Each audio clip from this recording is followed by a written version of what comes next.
A pleasure to meet y'all at last, and welcome back to some more Survival of No Limits.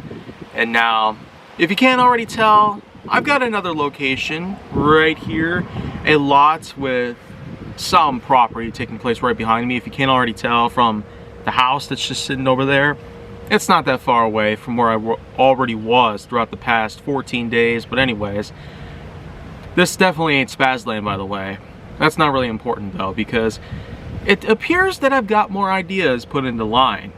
So for the next 14 days, you'll be seeing a grand total of an additional 7 episodes regarding some different topics out there. But in the case where I was at, well, not so far near the falls, in Menominee Falls, where I talked about many different jobs, I'm basically going to be following a format similar to those 7 episodes.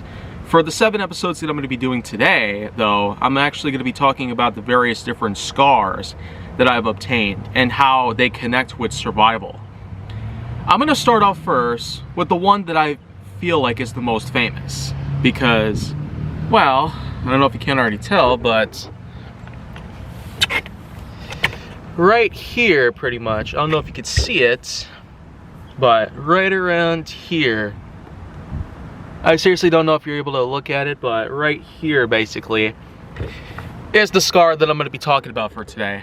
Now, I might as well go ahead and get into the storyline of this and the significance / connection about it, how it connects to survival and all that good stuff.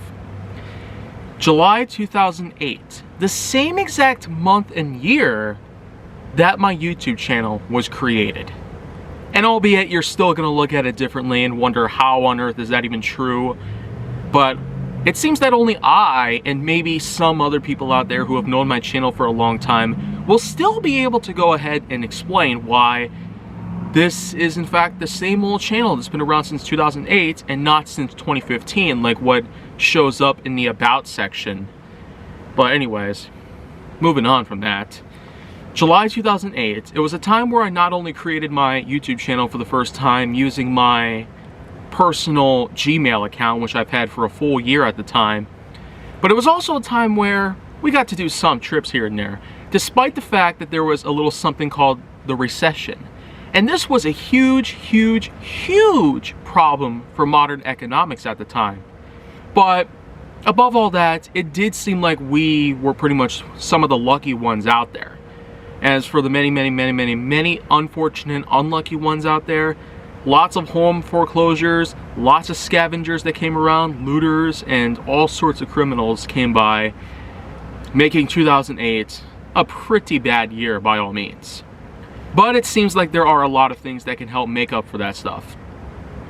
But anyways, there was a time where we actually went out camping quite a ways away from here. A place called Pike Lake, which is not far away from a township called Hartford, which I've been to before. As a matter of fact, that's the same location that I've shot an entire scene of Nerf Secret Revealed Bolts of Intrigue on. And it just so happens I'm wearing the same exact shirt, but not the same exact cap, but it's very similar to the one I had on during that part of the production. The filming that I took throughout August and September of 2020, well over a year ago actually, it's been that long already, but anyways, Hartford, Wisconsin was basically home to a little place known as Pike Lake, a camping / recreational area where people could go and possibly swim, do water sports, and do a lot of other impressive activities. But it was also a time where danger was lurking around. And I don't know about you, but it did seem like there were a lot of things out there that were pretty much happening. And I myself didn't even own a smartphone in 2008, or a cell phone in general. It was a time where we could not necessarily afford a whole lot, possibly due to what the recession had been doing to us. But anyways, at the time we basically went camping, summer 2008. At one point in time, I basically went out during the nightfall, and it was not only a time where I tried to go over to the restroom, finding my way into the dark, and eventually discovering my secret power, if you will, of night vision, which I can simply pull off very well today, but back in 2008, it's something I hadn't even discovered yet, and as a result, I was not necessarily aware of the fact that there were certain creatures out there Little ones, big ones, probably worse than anything else. And I will go ahead and say that one of them had actually come up and attacked me. And that's pretty much where, even to this day, this dog-like creature, I could not even identify it because it was so darn dark out. But anyways, this right here is basically just a claw mark that had come about from that exact creature. To this day, I still cannot even recall what animal is it exactly. Could have been a dog, could have been a cat, could have been a badger, or something else entirely. If it was somebody's pet who was also out at the same time that I was out, then I still don't feel like blaming them for letting their pet, pretty much, their wild animal, come up and attack an innocent bystander, pretty much. Someone who's just wanted to take a whiz, for crying out loud. But anyways, that right there was probably one of the biggest scars I might have ever had. A lot of blood came around. We pretty much had to start digging out a lot of the medical supplies that we brought with us, like bandages and, well, gauze, disinfectant. Plenty of blood was all over the place.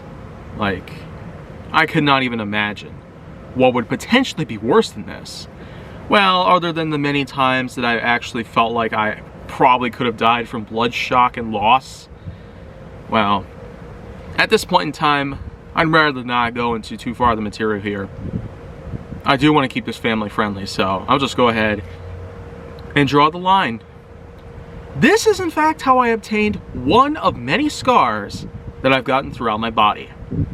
And so, I will actually come back here with some more material relating to these kind of stories that are 100% true, 100% contextual, 100% compelling / coherent, and 100% informative, if you will.